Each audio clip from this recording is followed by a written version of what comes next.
Is live text not working on your iPhone? It's definitely frustrating when a feature you rely on doesn't work as expected. But don't stress. In this guide, we'll walk through a few simple steps to troubleshoot the problem and get live text up and running again. Let's jump right in. Solution 1. Make sure live text is enabled. Open Settings on your iPhone and tap General. Next, scroll down again and select Language and Region.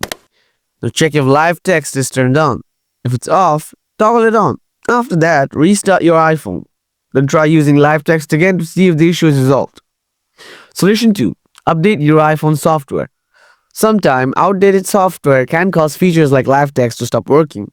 Here's how to check for updates. Open Settings on your iPhone and tap General. Then select Software Update. If there's an update available, tap Download and Install. After updating, restart your iPhone. Now test live text again to see if it's working. By following these steps, you should be able to fix the live text issue in your iPhone. If this guide helped, make sure to hit subscribe for more tips and tricks. Thanks for watching, and we'll see you in the next video.